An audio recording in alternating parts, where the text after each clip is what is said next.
Скъпи приятели, искам да представя ви хора, които донесли своите ястия от цялата България на тази семинар, който е започнал Цветан Димитров. И искам да помоля Цветан да кажете няколко дума относително мероприятие за нашите зрители. Интересно е, когато си говорим за храна.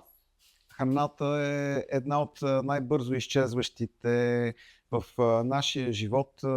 Няма значение. На всеки 25 години 1/3 от храната, която ние познаваме, изчезва. И тази храна изчезва, защото ние минаваме на нещо друго, забравяме нещо, след това да си припомняме.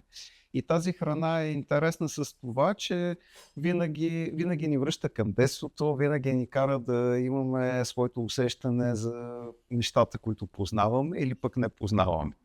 Така че за днес, това е основното, което е. Ние ще си говорим за онази храна, която е използвана в обредите. Обредите са магическата част, освен че ние се опитваме да си нахраним тялото, опитваме се по някакъв начин да предскажем бъдещето или пък от друга страна да кажем какво е било в миналото. Затова аз лично винаги много се вълнувам, когато стане въпрос за храна и когато стане въпрос за регионална храна. Днес ще ви представя така горе-долу регионите в България, които са и какви видове месо се използва в самите обреди.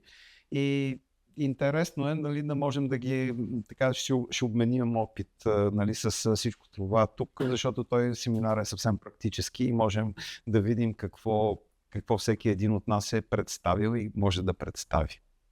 Позволите ли един въпрос? Да. Защо месо? Специализирате сирена. Имам предвид, че заемате с сиренарство. Не с кълбас, не с месарство, а само сиренарство. Защо става дума да започнете семинар за месо? Започвам го с семинарът за месо, защото аз в моята практика, това, което се опитвам да описвам, са традиционните храни. Тези, които изчезват и тези, които ги няма. И начинът, по който се приготвят традиционните български храни, лека по лека изчезва. Той се заменя с един по-съвременен, по-такъв атрактивен начин. И затова, защото аз мога да разкажа много точно за храната като цяло. Различните общности, които са в България, по какъв начин те възприемат храната, по какъв начин те искат да бъдат възприемани като цяло. И затова реших, че семинара е хубаво да бъде за месо. Нищо, че сиренето е основна част, но сиренето беше това, което ме накара да обикалям България и така да събирам рецептите, които се изчезват. И сега, скъпи приятели, искам да всяка от участници да представя себе си и да каже няколко думи относително на своята ястия, която бих донесъл на тази семинар. Първо да представя нашето семейство. Аз съм Николай. Това е Кристина. В момента живеем в София, но най-дълго сме живели във Варна. Това, което е важно, че тя е родена в Горна Оряховица. Това е в Централна България. Аз съм роден в Горна Митрополия, което е близо до Плевен. Всъщност, ястието от нейния край, тя има тези кулинарни способности, наследени от нейните предци. И ястието е горнооряховско гарне, което представлява... Добре. Нека тя да го представи, понеже тя е автора, аз съм просто подкрепа. Тази ястия се нарича горнооряховска гърне. Вярно ли? Да. Можете да кажете какво представлява? Да. Представлява, това е жили от телешки жолан, вино основно, картофи, морков, чесън, лук, целина. И това нещо цялото се готви поне 5-6 часа, най-малко, бавно. Супер, изглежда много апетитно. И се гарнира с хрян, не с чесън, а с настърган хрян. И това е основното, което мога да кажа за него. Много И се благодаря надявам ви. да ви е вкусно. Сега, скъпи приятели, Стефани ще представя своята ястие от Гожински край. Вярно ли? Така е, да, вярно е. Казвам се Стефани Младенова. Шеф сладкар съм от 14 години, но честно казано, тъй като на мен сърцето ми е в нашето село Гложня, което е на 10 км от тук, малко ми е писна от цялата тази модерна храна и съм тук на този семинар и на тази сбирка точно заради това, защото искам да последвам Цветан и да внесем така старите традиции, да не остаряват, да продължаваме да готвим. За съжаление, ние сме за първи път. Не знаех, че трябва да приготвим нещо домашно, но все пак ви донесохме една домашна ракия гроздова от моя баща и един салам от сърнешко. И диво свинско. Сърнешко. Можете да Можете И да диво- покажете. И добре. Сърнешко и диво свинско. И се надявам наистина да си изкараме добре и да науча много нови неща. Имаме мъничка идея, както господин Димитров е успял да направи черния вид известен с доста неща, свързани с зеленото сирене и неговата работа. По същия начин, аз и моят най-добър приятел от 19 години, искаме да направим и нашето село Гложене, известни с нашите регионални ястия. Може би следващия път бих ви донесла една гложенска мора, което е рибана чорба с таранки и печен домат. Супер, прекрасна идея. Следващия участник е Димитър от Плевен. Родом съм от Плевен, учил съм в Плевен, завършил съм и се занимавам с рехабилитация и ерготерапия, но умирам и постоянно съм си в моя роден край Гложене. Село Гложене. 12 години съм живеел само в селото, работил съм в Тетевен. Всичките наши ястия, гозби, както се казва от нашия край, са ми познати, обичам ги. Най-хубавото ястие, което е за сега за периода, е нашата коплива. Както я правим с яйце и с сирене. Да се говори за сиренето поне. И, занимавам се с лов, с гъби, трюфелджийство, лов на трюфели. Гледам и развъждам кучета, което ми е една от най-голямата страст. Това е. Ловни кучета? Ловни и за гъби, за трюфели. Аха, за трюфели. За лов на трюфели. Донесли ли нещо сега? Нещо от ястие? Не бяхме подготвени, не знаехме, че така се носят гозби, как се казва тук манджи по-нашему и чурби. Следващия път ще има направена саламура, ще има направена коплива, сирене с трюфел и това е. Много благодаря. Сега, скъпи приятели, искам да представя ви Красен. Ако вярно разбрах, от Великотърновска Точно сила. така, да. Да. Какво ще сте Казвам се донесли? Красен, донесли сме една бобена торта. Тортата е от боб, отгоре е с крем от морков. Без месо. Без абсолютно никакво месо. Доста сме избягали от темата, но е пак българско.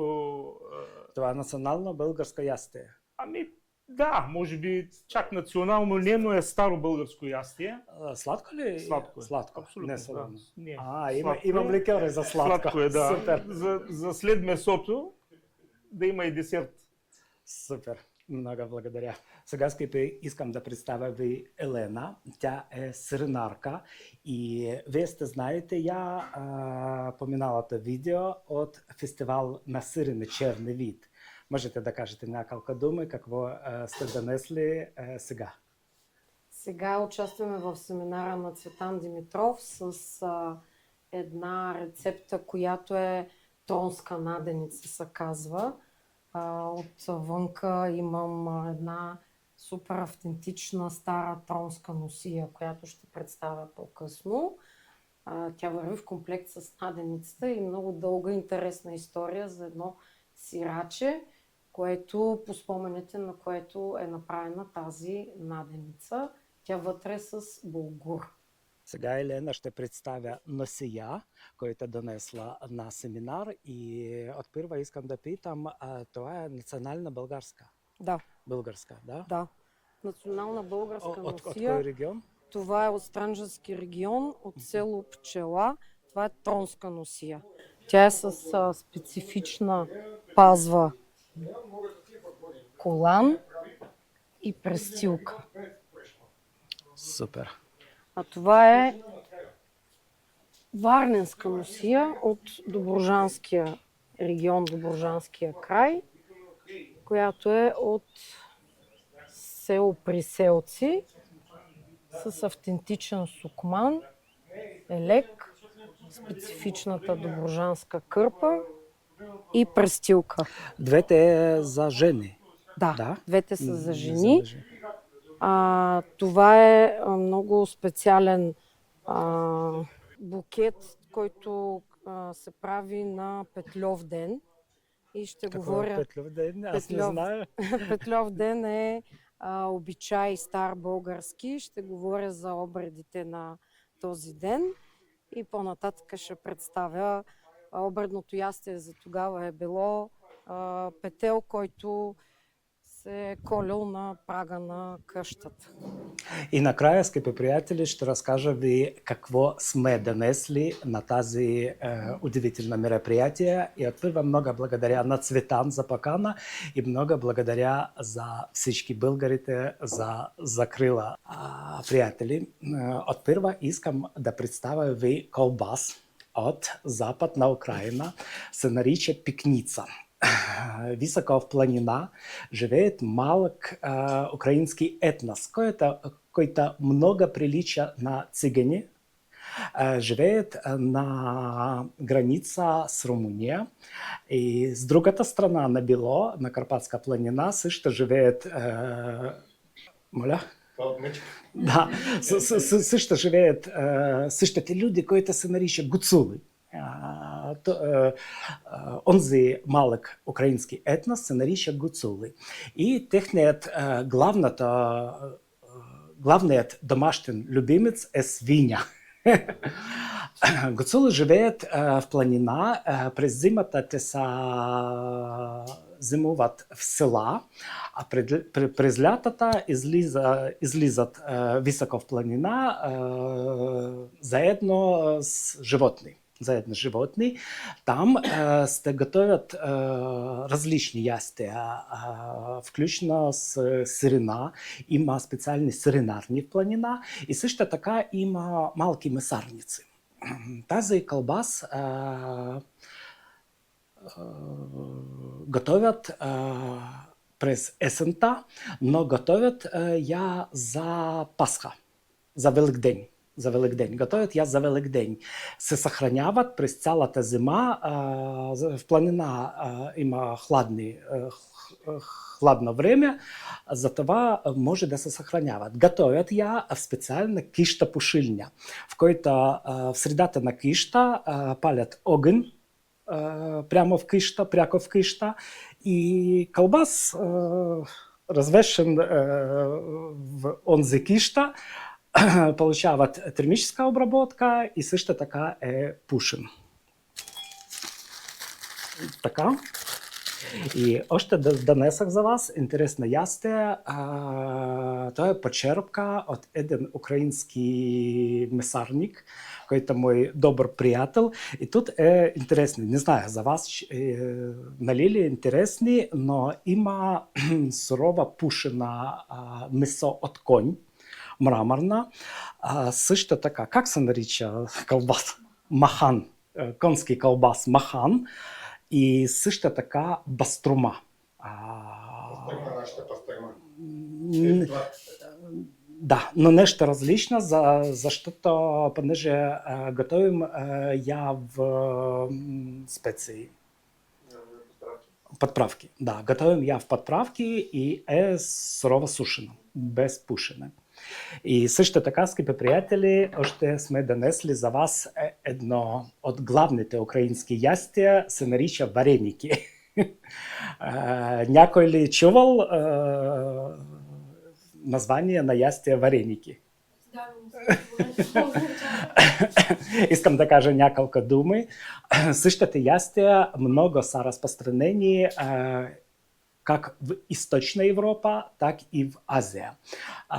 В Китай се наричат момо, в Узбекистан манти, на Северен Кавказ се наричат хинкали, в Полша пироги, В Русия пелмени и при нас те са вареники. Готовени не от пресне месо, от варене месо с тесто. Ще представим малко после. А сега много благодаря ви, много благодаря за покана и много радвам, че имам възможност да присъствам тук и да представя ястие от Украина. Благодаря, приятели.